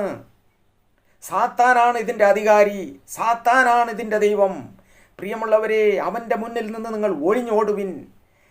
നമ്മുടെ കർത്താവായ യേശു ക്രിസ്തുവിൻ്റെ മുന്നിൽ പോയി മുട്ടുമടക്കുവിൻ. അവനാണ് രക്ഷകൻ, അവനാണ് സർവ്വതും, അവനാണ് വിടുവിക്കുന്നവൻ, അവനാണ് രക്ഷകൻ. അവനല്ലാതെ മറ്റൊരു രക്ഷ ഇല്ല. ഇവിടെ ഇതാ പറഞ്ഞിരിക്കുന്നു, യെരമ്യാ പ്രവാചകനിൽ വ്യക്തമായി പറഞ്ഞിരിക്കുന്നു, പ്രവചിക്കുന്നവൻ, ഈ വെളിച്ചപ്പാട് പറയുന്നവൻ ബാൽ മുഖാന്തരമാണ് ചെയ്യുന്നത്. ബാൽ മുഖാന്തരമാണ് അവൻ പ്രവചിക്കുന്നത്. ബാൽ മുഖാന്തരം. പ്രിയമുള്ളവരെ, ബാൽ എന്ന് പറയുന്നത് ബിലയാമിൻ്റെ ആത്മാവാണ്. വ്യക്തമായി തിരുവചനത്തിൽ പറയുന്നു. ഞാൻ കഴിഞ്ഞ ഭാഗങ്ങളിലൊക്കെ ഇത് ഞാൻ എടുത്ത് പറഞ്ഞിട്ടുണ്ട്. നിങ്ങളത് വ്യക്തമായി കേൾക്കുക, മനസ്സിലാക്കുക, സാത്താൻ്റെ പിടിയിൽ നിന്ന് രക്ഷപ്പെടുക. ഈ ഭൂമിയിൽ മറിയ എന്ന് പറഞ്ഞ് നിങ്ങൾ പ്രാർത്ഥിക്കുന്നത് മറിയ അല്ല. ഈ ഭൂമിയിൽ മറിയയുടെ ആത്മാവ് ഇല്ല. അമ്മേ അമ്മയെന്ന് നിങ്ങൾ വിളിക്കുന്നത് ഒരമ്മയും ഈ ഭൂമിയിലുള്ള അമ്മ എന്ന് പറയുന്ന നാമത്തിൽ വരുന്നത് പിശാചാണ്, ദുഷ്ടാത്മാവാണെന്ന് ഞാൻ വീണ്ടും പറയുകയാണ്. വീണ്ടും നിങ്ങളുടെ ഹൃദയത്തിൽ സംശയം ഉണ്ടാക്കരുത്. ഈ കർത്താവായ യേശു ക്രിസ്തുവിനോടുകൂടെ പ്രാർത്ഥിക്കാൻ നിനക്ക് ഇടയിൽ ഒരു അമ്മ, ഒരു അപ്പോസ്തലന്മാർ, ഒരു ദൂതന്മാർ, ഇവരൊക്കെ എന്തിന്? ഇതൊന്നും ബൈബിളിൽ പറഞ്ഞിട്ടില്ല. അത് ബൈബിൾ വിരുദ്ധമാണെന്ന് വീണ്ടും പരിശുദ്ധാത്മാവ് നിങ്ങളെ ഓർമ്മപ്പെടുത്തുകയാണ്. പ്രിയമുള്ളവരെ, വീണ്ടും ഓർമ്മപ്പെടുത്തുകയാണ്. നാം ഓരോരുത്തരും ഒരിക്കലും ഈ വഴി തെറ്റിപ്പോകരുത്. ദൈവം നമ്മളിൽ നിന്ന് ആഗ്രഹിക്കുന്നത് അതല്ല. ദൈവം നമ്മളിൽ നിന്ന് ആഗ്രഹിക്കുന്നത് എൻ്റെ ജനം പൂർണ്ണ ഹൃദയത്തോടും പൂർണ്ണ മനസ്സോടും പൂർണ്ണാത്മാവോടും എന്നെ ആരാധിക്കണം, കർത്താവിനെ ആരാധിക്കണം. കർത്താവ് ആഗ്രഹിക്കുന്നതാണ്. അതുകൊണ്ടാണ് പ്രിയമുള്ളവരെ ഇവിടെ ചോദിക്കുന്നത്, എന്നിൽ എന്ത് തെറ്റ് കണ്ടു നിങ്ങൾ? കണ്ടിട്ട് ഈ മിഥ്യാമൂർത്തികളുടെ അടുക്കൽ ചെന്ന് പോയി വ്യർത്ഥമായി തീർന്നു. അതായത് നമ്മൾ ഓരോരുത്തരും അന്ന് ജീവിച്ചവർ ഇതുപോലെ തന്നെ ജീവിച്ചു. ഇന്നത്തെ പോലെ അവർക്ക് ആഹാരമുണ്ടായിരുന്നു, സുഖമുണ്ടായിരുന്നു. അന്നത്തെ അവർക്ക് ഓരോരുത്തർക്ക് പോയി നിശ്ചയിച്ച രീതിയിലുള്ള ഭവനമുണ്ടായിരുന്നു, ഉടുക്കാൻ എല്ലാം ഉണ്ടായിരുന്നു. അവരും ഈ ഭൂമിയിൽ സന്തോഷമായിട്ട് തന്നെ ജീവിച്ചിരുന്നു. എന്നാൽ ദൈവത്തിൽ നിന്ന് അകന്നായിരുന്നു അവർ ഇന്ന് എങ്ങനെ ജീവിക്കുന്നു അതുപോലെ തന്നെ അന്നും ജീവിച്ചിരുന്ന മനുഷ്യർ. പക്ഷേ അവർ ദൈവത്തിൽ നിന്ന് അകന്നായിരുന്നു. ഇന്ന് മനുഷ്യർ അതുപോലെ തന്നെ അവർ ജീവിക്കുന്നു. വീട് ഭവനങ്ങൾ കെട്ടി അങ്ങ് ജീവിക്കുന്നു, വസ്തുവകകൾ ഉണ്ടാക്കി അങ്ങ് ജീവിക്കുന്നു. എന്നാൽ അവർ ദൈവത്തിൽ നിന്ന് അകന്നാണ്. ദൈവമായിട്ടുള്ള ഒരു ബന്ധമില്ല അവർക്ക്. ദൈവമായിട്ടുള്ള ഒരു ബന്ധമില്ല. അതാണ് നാം ചിന്തിക്കേണ്ടത്. ദൈവമായിട്ടുള്ള ബന്ധമില്ല. അവർ വ്യർത്ഥരായി തീർന്നിരിക്കുകയാണ്. മിഥ്യാമൂർത്തികളുടെ അടുക്കൽ പോകുമ്പോൾ തന്നെ അവർ വ്യർത്ഥരായി.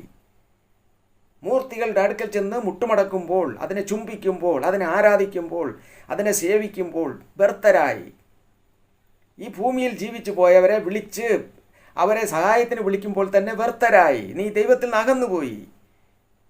യേശു ക്രിസ്തുവിനോട് കൂടെ പ്രാർത്ഥിക്കാൻ, ലോക അവസാനത്തോളം ഞാൻ നിങ്ങളോട് കൂടെ ഉണ്ടാകുമെന്ന് പറഞ്ഞ കർത്താവിനോട് പ്രാർത്ഥിക്കാൻ നീ ഇടയ്ക്ക് വേറൊരാളെ കയറ്റുമ്പോൾ തന്നെ നീ തീർന്നു.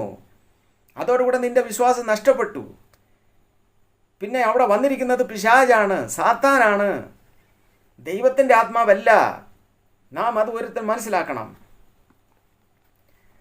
അപ്പോസ്തലനായ പത്രോസ്, പ്രിയമുള്ളവരെ, ഈ ലോകത്തിലെ, അതായത് കർത്താവായ യേശു ക്രിസ്തു പ്രത്യേകം തിരഞ്ഞെടുത്ത ഒരു നിസ്സാര മനുഷ്യനാണ്.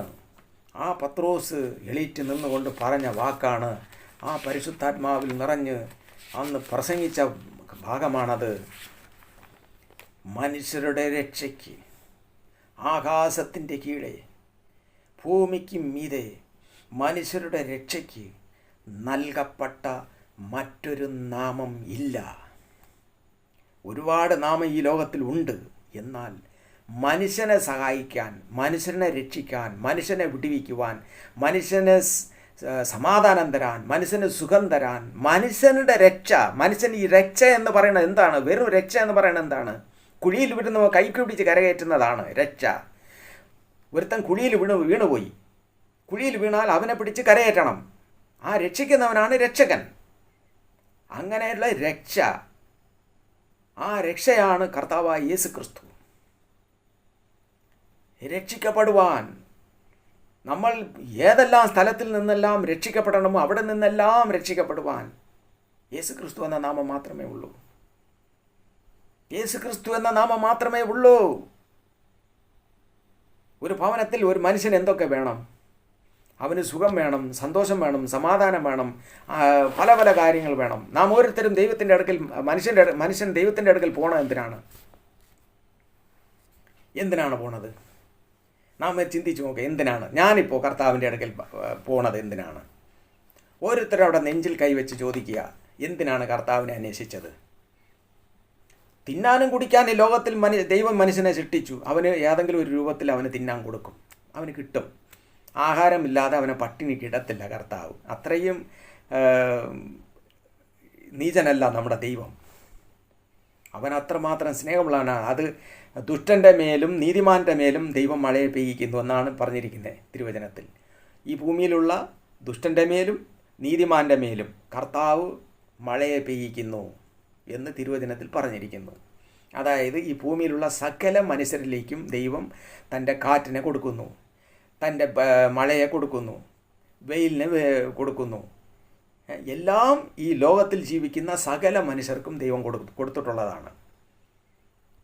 കാറ്റ്, മഴ, വെയിൽ എല്ലാ മനുഷ്യർക്കും ദൈവം കൊടുത്തിട്ടുള്ളതാണ്. എന്നാൽ ഇതെല്ലാം മനുഷ്യന് കിട്ടും, അത് ഉറപ്പാണ്. അതിൻ്റെ ഇടയിൽ ആഹാരം, അന്നുള്ള ആഹാരം കർത്താവ് തിരുവചനത്തിൽ പല പല ഉപങ്ങളിൽ കൂടെ പറഞ്ഞിരിക്കുകയാണ്. കാക്കയെ നോക്കുവിൻ, അത് വിതയ്ക്കുന്നില്ല, കൊയ്യുന്നില്ല എന്നൊക്കെ പറഞ്ഞിരിക്കുന്നു. കാട്ടിലെ മൃഗങ്ങളെ നോക്കുവിൻ, അതിന് രാവിലെ എണീറ്റ് നിന്നുകൊണ്ട് ആഹാരത്തിന് വേണ്ടി അലറുന്നു എന്നൊക്കെ തിരുവചനത്തിലുണ്ട്. എല്ലാത്തിനും ദൈവം ആഹാരം കൊടുക്കുന്നുണ്ട്. പറവകൾക്ക് ദൈവം ആഹാരം കൊടുക്കുന്നു, കാട്ടിൽ കിടക്കുന്ന മൃഗങ്ങൾക്ക് ദൈവം ആഹാരം കൊടുക്കുന്നു, ഇളജാതികൾക്ക് ആഹാരം കൊടുക്കുന്നു, സകലത്തിനും ദൈവം ആഹാരം കൊടുക്കുന്നു, മനുഷ്യർക്കും കൊടുക്കാൻ ദൈവം ഈ ഭൂമിയിൽ സൃഷ്ടിച്ചിട്ടുണ്ട്. ഓരോരുത്തർക്കും അവരവർക്ക് കൊടുക്കാനുള്ള ആഹാരം ഈ ദൈവം ഈ ഭൂമിയിൽ കറക്റ്റായിട്ട് ഉണ്ടാക്കിയിട്ടുണ്ട്. അവരാരെയും ദൈവം പട്ടിണിക്ക് ഇടില്ല.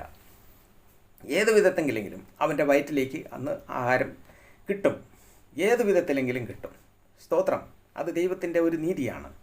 എന്നാൽ ഇന്ന് മനുഷ്യൻ ഈ ദൈവത്തെ വിട്ടിട്ട് മറ്റുള്ള വിഗ്രഹത്തിൻ്റെ അടുക്കലും മറ്റുള്ള അടുക്കലും പോകുന്ന എന്തിനാണ്? എന്തെടുക്കാനാണ് പോണത്? സമാധാനവും സന്തോഷവും രോഗസൗഖ്യം വേണമെങ്കിൽ നമ്മുടെ കർത്താവായ യേശു ക്രിസ്തു, ആ ക്രിസ്തുവിൻ്റെ അടുക്കൽ ഇത് കിട്ടും. ഒരു വ്യക്തിക്ക് സമാധാനമില്ലയോ, ആ വ്യക്തിക്ക് സമാധാനം തരുവാൻ സമാധാനപ്രിയനായ കർത്താവായ യേശു ക്രിസ്തു. സന്തോഷമില്ലയോ, ആ സന്തോഷവും തരുവാൻ നമ്മുടെ കർത്താവായ യേശു ക്രിസ്തു. രോഗസൗഖ്യം തരുവാൻ നമ്മുടെ കർത്താവായ യേശു ക്രിസ്തു. അവൻ തന്നെ വൈദ്യൻ, അവൻ തന്നെ സർവ്വതും. എന്തുകൊണ്ടെന്നാൽ ഞാൻ പല പ്രാവശ്യം ഇത് പറഞ്ഞുകൊണ്ട് ഞാൻ വീണ്ടും പറയുകയാണ്, ഞാൻ ഈ വിശ്വാസത്തിലേക്ക് വരുന്നത് അവിസ്മാര രോഗം പിടിച്ചിട്ടാണ്. അവിസ്മാര രോഗം പലരെയും പരിഹസിച്ചവനാണ്, പ്രാർത്ഥിക്കാൻ പറഞ്ഞവരെ പരിഹസിച്ചവനാണ് ഇന്ന് ഞാൻ കർത്താവിനെക്കുറിച്ച് സംസാരിക്കുന്നത്. പ്രാർത്ഥിക്കാൻ പറഞ്ഞവരെ പരിഹസിച്ചവൻ കർത്താവിനെക്കുറിച്ച് സംസാരിക്കുന്നു. ഓപ്പറേഷൻ ചെയ്യണമെന്ന് പറഞ്ഞ രോഗത്തെ കർത്താവ് സൗഖ്യമാക്കി. ചുഴലി എന്ന ഔസ്മാര രോഗം, കാക്കവലി എന്ന പറഞ്ഞ ആ രോഗത്തെ കർത്താവ് സുഖമാക്കി. ഒറ്റ ദിവസത്തെ പ്രാർത്ഥനയിൽ, ഒറ്റ ദിവസത്തെ പ്രാർത്ഥനയാണ് പ്രിയമുള്ളവരെ. ഞാൻ താമസിച്ചിരുന്ന ടെറസിൻ്റെ മുകളിൽ കയറിയിരുന്നു കൊണ്ട് ദുഃഖിച്ച് കണ്ണുനീരൊഴിച്ച് ദൈവത്തോട് പ്രാർത്ഥിച്ചു, കർത്താവേ, നീയാണ് ദൈവമെന്ന് ഞാൻ വിശ്വസിക്കുന്നു, നീയാണ് കർത്താവെന്ന് ഞാൻ വിശ്വസിക്കുന്നു. നീ ആ ദൈവമാണെങ്കിൽ ഇന്നെനിക്ക് സൗഖ്യം വേണം. ഞാൻ വിശ്വസിക്കും, ഇന്നെനിക്ക് സൗഖ്യം വേണം. അതാണ് എൻ്റെ പ്രാർത്ഥനയായിരുന്നു അന്ന്. നീ ദൈവമാണെങ്കിൽ ഇന്നെനിക്ക് സൗഖ്യം വേണം, ഇന്നെന്നെ സൗഖ്യമാക്കണം എന്ന് പറഞ്ഞ് പ്രാർത്ഥിച്ചു. ഒരു നിർബന്ധ ബുദ്ധിയായിരുന്നു അന്ന് എനിക്ക്. എന്നാൽ പ്രിയമുള്ളവരെ, അപ്പോൾ എനിക്ക് സൗഖ്യം അനുഭവപ്പെട്ടില്ല. പിറ്റേ ദിവസം ഈ തിരുവചനം വായിച്ചു കൊണ്ടിരുന്നപ്പോൾ തന്നെ ആ രോഗം ഇറങ്ങുന്നത് എനിക്ക് മനസ്സിലായി. പരിശുദ്ധാത്മാവിനാൽ അത് ഇങ്ങനെ ഇറങ്ങി താഴോട്ട് പോകുന്നത്. സ്തോത്രം, പ്രൈസ് ദി ലോർഡ്, ഹല്ലേലൂയ. അതിനെ ചിന്തിക്കുമ്പോൾ തന്നെ ഇപ്പോൾ രോമാഞ്ചം കൊള്ളും. ആ ദൈവം, ആ കർത്താവായ യേശു ക്രിസ്തുവിനെയാണ് ഞാൻ പ്രസംഗിക്കുന്നത്. ആ കർത്താവായ യേശു ക്രിസ്തുവിനെയാണ് ഞാൻ നിങ്ങൾക്ക് അറിയിക്കുന്നത്. സ്തോത്രം. ആ കർത്താവായ യേശു ക്രിസ്തു എന്ന ഏകനാമം മാത്രമേ ഉള്ളൂ. അപ്പോൾ ഈ സന്തോഷവും ഈ സമാധാനവും രോഗസൗഖ്യവും കർത്താവിൻ്റെ അടുക്കൽ. ശരി, ഇനി എന്തൊക്കെയാണ് ആവശ്യം? മനുഷ്യൻ്റെ ആവശ്യം ഓരോരുത്തരും ചിന്തിച്ച് നോക്കുക. ഒന്നീ വിവാഹം നടക്കണം, വിവാഹം നടത്തി കൊടുക്കണം. ഒന്നി കുഞ്ഞുങ്ങളുടെ വിവാഹം, അല്ലെങ്കിൽ സ്വന്തം വിവാഹം. വിവാഹപ്രായമായിരിക്കുന്നവർ കേൾക്കുന്നുവെങ്കിൽ അവരും ചിന്തിക്കുക, ദൈവത്തോട് പ്രാർത്ഥിക്കുക. ദൈവം അതിൻ്റെ തടസ്സങ്ങളെ മാറ്റിത്തരുവാൻ മതിയായവനാണ്. ഒന്ന്. അടുത്ത് പഠിപ്പ്, കുഞ്ഞുങ്ങളുടെ പഠിപ്പ്. ഇന്ന് ദൈവത്തിൻ്റെ അടുക്കൽ പോണത് ചിലർ കുഞ്ഞുങ്ങളെ എങ്ങനെയെങ്കിലും പഠിപ്പിക്കണം. ഒന്നി അവരെ കലക്ടറാക്കണം, അല്ലെങ്കിൽ IPS പഠിപ്പിക്കണം, അല്ലെങ്കിൽ വേറൊന്ന് പഠിപ്പിക്കണം, എഞ്ചിനീയർ ആക്കണം. അങ്ങനെ അവരുടെ മനസ്സിൽ ഓടുന്ന ചിന്തകൾ, മനുഷ്യൻ്റെ മനസ്സിൽ ഓടുന്ന ചിന്തകൾ, പഠിപ്പിനെ കുറിച്ച് ആവലാതി, പഠിപ്പിനെ കുറിച്ച് വെപ്രാളം. അതുപോലെ ഒരുത്തൻ യാത്ര ചെയ്തുകൊണ്ടിരുന്ന കർത്താവ് യാത്രയെ അനുഗ്രഹിക്കണമേ എന്ന് പിന്നെ അവിടെ നിലവിളിക്കും. അപ്പോൾ ദൈവം യാത്രയെ സഹായിക്കാൻ വരണം. അടുത്ത് ഒരുത്തൻ കച്ചവടം ചെയ്താൽ ആ കച്ചവടം നന്നായിരിക്കണമെന്ന് പ്രാർത്ഥിക്കും. കച്ചവടം നന്നായിരിക്കണമെന്ന് അവൻ ഒരു മനുഷ്യൻ്റെ ആഗ്രഹമാണ് ഞാനിത് പറയണത്. കച്ചവടം നന്നാവണം. അടുത്ത് വലിയ ലാഭം കിട്ടണം. രാവിലെ എണീറ്റ് തിരികൊളുത്തി പോട്ടയുടെ മുന്നിൽ നിന്നുകൊണ്ട് വളയും. അങ്ങോട്ട് തിരികൊളുത്തി, ഇങ്ങോട്ട് തിരികൊളുത്തി, അങ്ങോട്ട് ആട്ടി, ഇങ്ങോട്ടാക്കി, താഴോട്ടാക്കി, മുകളിലോട്ടാക്കി, ഒരു ഊതൊക്കെ ഊതി നാക്ക് ആക്കിയിട്ട് എങ്ങനെയെങ്കിലും അന്നത്തെ ലാഭം എനിക്ക് കിട്ടണമെന്ന് പറയുന്ന ഒരു കൂട്ടം. അതുപോലെ വിശ്വാസികൾ രാവിലെ എണീറ്റിരുകൊണ്ട് പ്രാർത്ഥിക്കും, കർത്താവേ എങ്ങനെയെങ്കിലും ഇന്നത്തെ ബിസിനസ് നന്നായിട്ട് നടക്കണമെന്ന്. അപ്പോൾ കർത്താവ് ബിസിനസ് നടത്താൻ വേണ്ടി വരണം. അടുത്ത് ചിലരാണെങ്കിൽ കാർ വാങ്ങിക്കണം, രാത്രി ഉറക്കം വേണം. അതുപോലെ പിന്നെ ഉപദ്രവങ്ങളിൽ നിന്ന് വിടിവിക്കണം, അതിനും ദൈവം വേണം. ശത്രുവിൽ നിന്ന് വിടിവിക്കണം, അതും ദൈവം വേണം. കുഞ്ഞുങ്ങളില്ലെങ്കിൽ കുഞ്ഞുങ്ങൾക്ക് വേണ്ടി, പിന്നെ കുഞ്ഞുങ്ങൾ അതിനു വേണ്ടി പ്രാർത്ഥന, അതിന് ദൈവം വേണം. എല്ലാത്തിനും ദൈവം വേണം. പാപമോചനത്തിന് ദൈവം വേണം. സ്വർഗരാജ്യത്തിന് ദൈവം വേണം. പ്രിയമുള്ളവർ, ഇതെല്ലാം ദൈവത്തിൻ്റെ അടുക്കൽ ചെന്നിട്ട് മനുഷ്യൻ ആവശ്യപ്പെടുന്നതാണ്. ഒരു മനുഷ്യൻ്റെ ആവശ്യമാണ്. ദൈവത്തിൻ്റെ അടുക്കൽ പോകുന്നത് എന്തിനാണ്? ഇങ്ങനെയുള്ള കാര്യങ്ങൾക്കാണ്. ഒന്നീ കാർ വാങ്ങിക്കണം, ഒന്നീ വീട് വാങ്ങിക്കണം, ഒന്നീ മക്കളെ പഠിപ്പിക്കണം, ഒന്നീ മക്കൾക്ക് നല്ല റിസൾട്ട് കിട്ടണം, വെളിനാട്ടിൽ പോകണം, സമ്പാദിക്കണം, ഭവനം വയ്ക്കണം, വസ്തു വാങ്ങിക്കണം. ഇതൊക്കെയാണ് മനുഷ്യൻ്റെ ആഗ്രഹം. എന്നാൽ പ്രിയമുള്ളവരെ, കർത്താവ് പറയുന്നു, ഇതൊക്കെ നിനക്ക് ആവശ്യമാണെന്ന് എനിക്കറിയാം. കർത്താവ് പറയുന്നു, ദൈവം പറയുകയാണ്, ഇതൊക്കെ ആവശ്യമെന്ന് എനിക്കറിയാം. നിനക്ക് ഇതൊക്കെ ആവശ്യമാണെന്ന് എനിക്കറിയാം. നിനക്ക് കാർ ആവശ്യം എനിക്കറിയാം. നിനക്ക് വീട് ആവശ്യം എനിക്കറിയാം. നിനക്ക് മക്കളെ പഠിപ്പിക്കണം എനിക്ക് അറിയാം.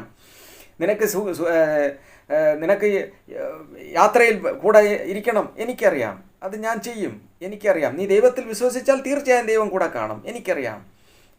അപ്പോൾ നിനക്ക് ഇതൊക്കെ ഈ മനുഷ്യൻ്റെ ഈ ആഗ്രഹങ്ങളൊക്കെ ദൈവത്തിൻ്റെ അടുക്കൽ സമർപ്പിച്ചാണ് മനുഷ്യൻ പോകുന്നത്. ഇതൊക്കെ വേണമെന്ന് എനിക്കറിയാം. എന്നാൽ കർത്താവ് പറയുന്നത്, ഇതൊക്കെ എനിക്കറിയാം. നീ ചെയ്യേണ്ട ഒരേ ഒരു കാര്യം, ആദ്യം അവിടുത്തെ നീതിയും രാജ്യവും അന്വേഷിക്കുക. ദൈവത്തിൻ്റെ രാജ്യം അന്വേഷിക്കുക, ദൈവത്തിൻ്റെ നീതി എന്തെന്ന് അന്വേഷിക്കുക. അതന്വേഷിച്ച് അതിൻ്റെ പുറകെ പോ. അപ്പോൾ ഇതൊക്കെ പുറകെ കൂടെ വരും. കർത്താവ് പറഞ്ഞിട്ടുള്ളതാണ്. കർത്താവായ യേശു ക്രിസ്തു വ്യക്തമായ സുവിശേഷത്തിൽ പറഞ്ഞ കാര്യമാണ് ഞാൻ ഓർമ്മപ്പെടുത്തുന്നത്. ആദ്യം അവിടുത്തെ നീതിയും രാജ്യവും അന്വേഷിപ്പീൻ, അതോടുകൂടെ നിങ്ങൾക്കിതെല്ലാം കിട്ടും. ദൈവത്തിന് അറിയാം ഇതെല്ലാം വേണമെന്ന് അറിയാം. നാം ചെയ്യേണ്ടത് എന്താണ്?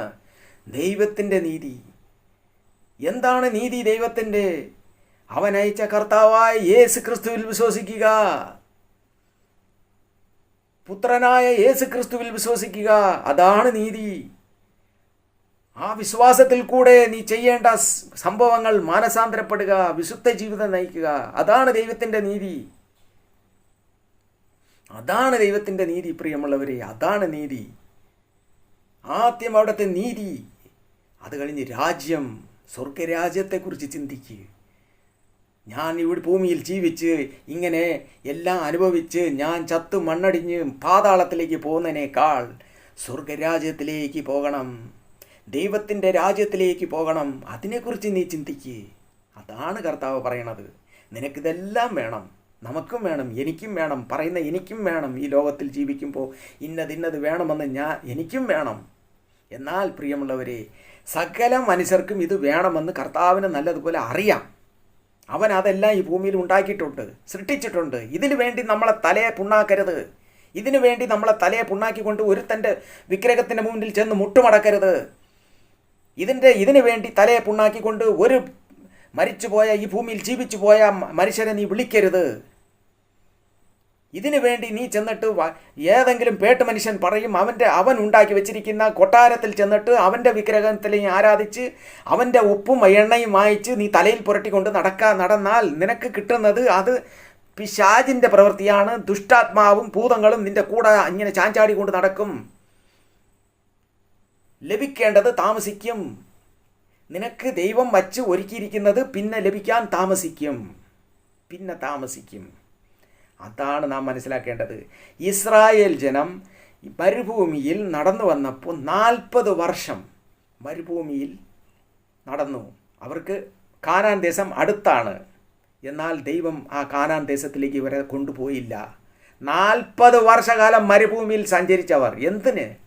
ഇവർ പോയില്ല. പിന്നെ അടുത്ത തലമുറ പോയി. ഈ 40 വർഷം കാനാനിലേക്ക് വരാൻ വേണ്ടി മിസ്രൈമിൽ വന്ന എല്ലാം അവിടെ മരുഭൂമിയിൽ ചത്തൊടുങ്ങി. ഒന്നും പോയില്ല. അവരിൽ നിന്ന് ജനിച്ച മക്കളാണ് പോയത് കാനാൻ ദേശത്തിലേക്ക്. അവരാണ് പോയത്. എന്തുകൊണ്ട് സംഭവിച്ചു? ദൈവത്തെ വിശ്വാസമില്ല, ദൈവത്തെ പരീക്ഷിച്ചു, ദൈവത്തോട് മത്സരിച്ചു, കാളക്കുട്ടിയെ സേവിച്ചു. ദൈവം എവിടെയെന്ന് മത്സരിച്ച് മോശയോട് സംസാരിച്ചുകൊണ്ട് വന്നു.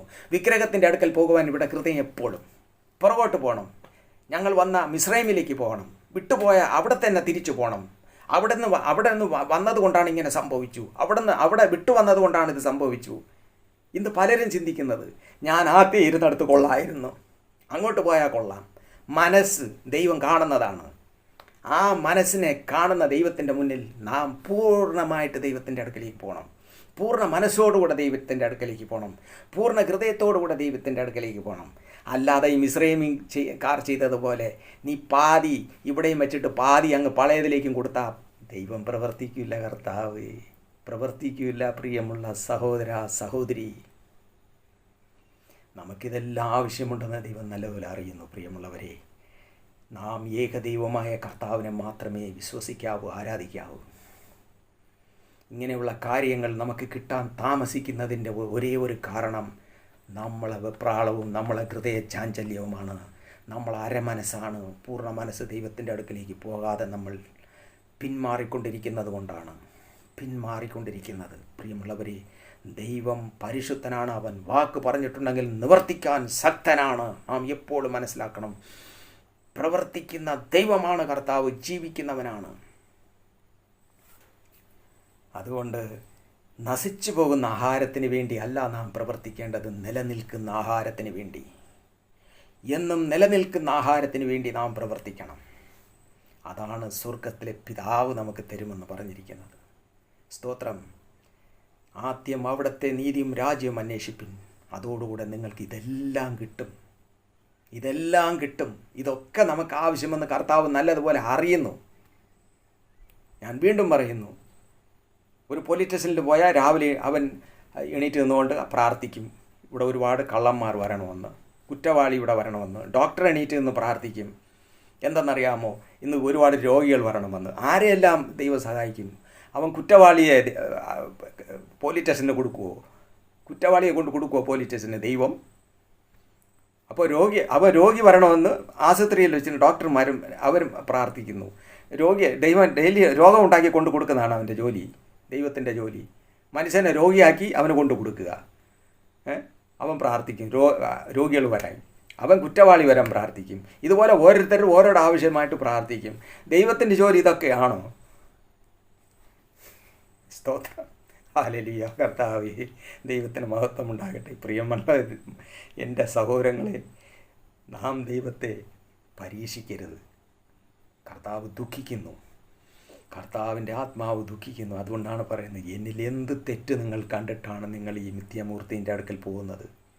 ഇതെല്ലാം മിഥ്യാമൂർത്തികളാണ്, മനുഷ്യൻ ഉണ്ടാക്കി വച്ചിരിക്കുന്ന മിഥ്യാമൂർത്തികളാണ്.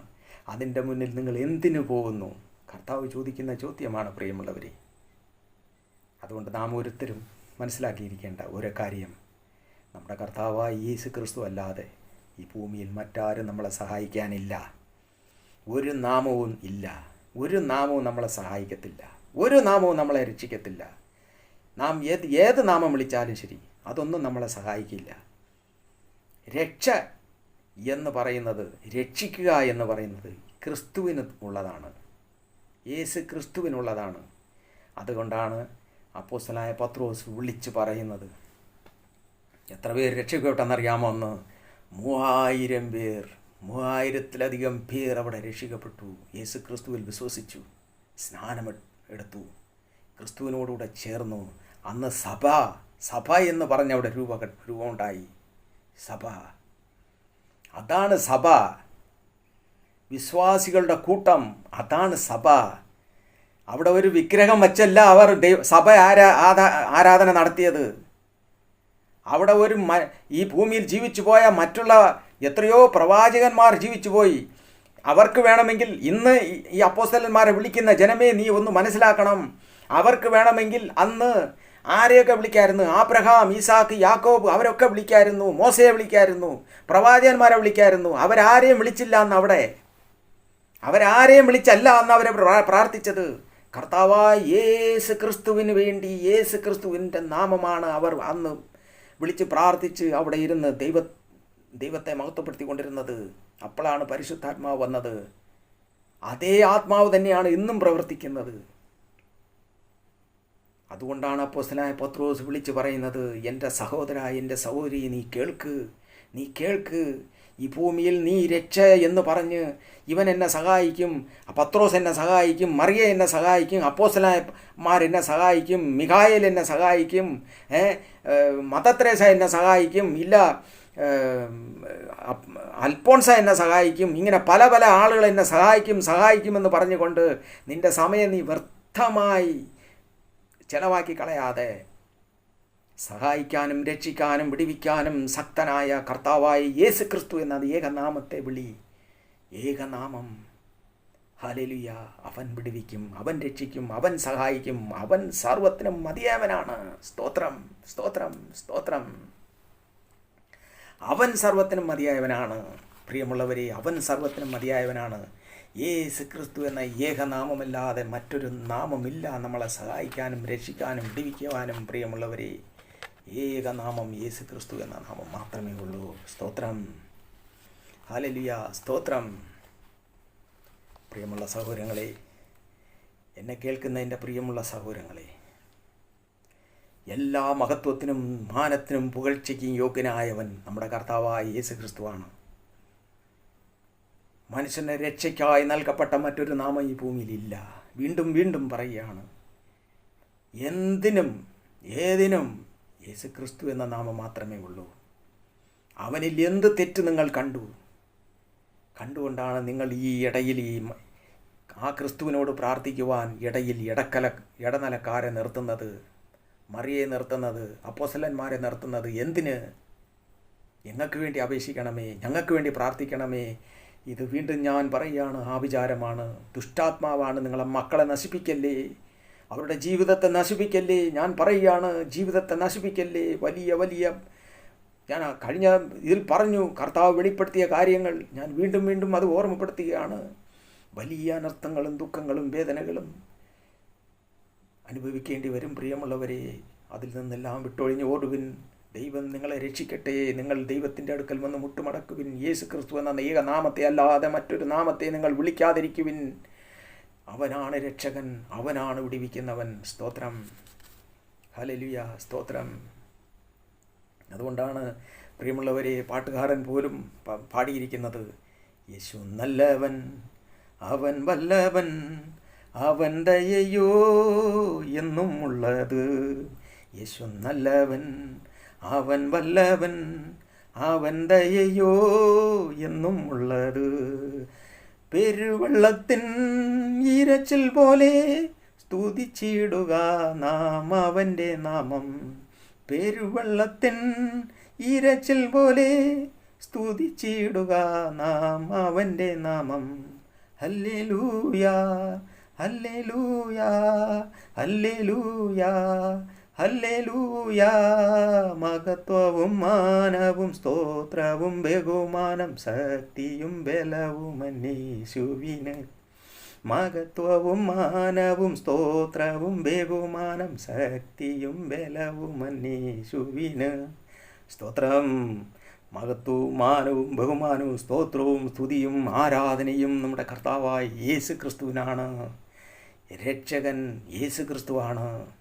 വീണ്ടും അപ്പോസ്തലനായ പൗലോസ് പറയുകയാണ്, വീണ്ടും പത്രോസ് പറയുകയാണ്, വീണ്ടും ഈ ലോകത്തിലുള്ള പരിശുദ്ധാത്മാവിൻ്റെ പ്രവൃത്തിയാൽ പ്രവർത്തിച്ച എല്ലാവരും പറയുകയാണ്, എല്ലാവരും വേദപുസ്തകത്തിൽ പറയുകയാണ്, മനുഷ്യരുടെ രക്ഷയ്ക്കായി നൽകപ്പെട്ട യേശു ക്രിസ്തു എന്ന ഏക നാമം അല്ലാതെ മറ്റൊരു നാമം ഇല്ല ഇല്ല ഇല്ല. എൻ്റെ രക്ഷയ്ക്ക്, നിന്നെ വിടുവിക്കുന്നതിന്, നിന്നെ സഹായിക്കുന്നതിന്, നിന്നെ സ്നേഹിക്കുന്നതിന്, നിന്നെ സകലത്തിൽ നിന്നും വിടുവിക്കാൻ, സഹായിക്കാൻ, രക്ഷിക്കാൻ യേശു ക്രിസ്തു എന്ന ഏക നാമമല്ലാതെ മറ്റൊരു നാമം ഇല്ല ഇല്ല ഇല്ല. ഇതിൻ്റെ ഇടയിൽ മറ്റൊരു നാമത്തെയും ചേർത്ത് നിൻ്റെ ജീവിതത്തെ നശിപ്പിച്ച് കളയല്ലേ. സ്തോത്രം. പ്രിയമുള്ള സഹോദരങ്ങളെ, ഇപ്പോൾ ഞാൻ ഇവിടെ നിർത്തുന്നു. അടുത്ത് ദൈവത്തിൻ്റെ വചനവുമായി നിങ്ങളുടെ അടുക്കിലേക്ക് കടന്നു വരുമ്പോൾ പരിശുദ്ധാത്മാവിൻ്റെ നിറവിൽ കർത്താവിൻ്റെ വചനം സംസാരിക്കുവാൻ കൃപ ലഭിക്കേണ്ടതിന് നിങ്ങളും പ്രാർത്ഥിക്കുവിൻ. കർത്താവിൻ്റെ സുവിശേഷം അനേകരുടെ അടുക്കൽ എത്തിക്കുവിൻ. കർത്താവിൻ്റെ നാമം മഹത്വപ്പെടട്ടെ. അനേകർക്ക് ഷെയർ ചെയ്ത് കൊടുപ്പിൻ. അതുപോലെ കർത്താവിൻ്റെ സുവിശേഷത്തെ സഹായിക്കാൻ വേണ്ടി ചാനലിനെ സബ്സ്ക്രൈബ് ചെയ്യുവിൻ. അങ്ങനെ ദൈവം നിങ്ങളെ സഹായിക്കട്ടെ. ദൈവം നിങ്ങളോടുകൂടെ ഇരിക്കട്ടെ. ഈ വചനം കേട്ട് അനുസരിക്കുന്ന എല്ലാവരെയും ദൈവത്തിൻ്റെ ആത്മാവ് സഹായിക്കട്ടെ, സമൃദ്ധിയായി അനുഗ്രഹിക്കട്ടെ എന്ന് ഞാൻ ഈ സമയം പ്രാർത്ഥിക്കുന്നു. ദൈവം നിങ്ങളെ എല്ലാ അന്ധവിശ്വാസത്തിൽ നിന്ന് വിടുവിക്കട്ടെ എന്ന് പ്രാർത്ഥിക്കുന്നു.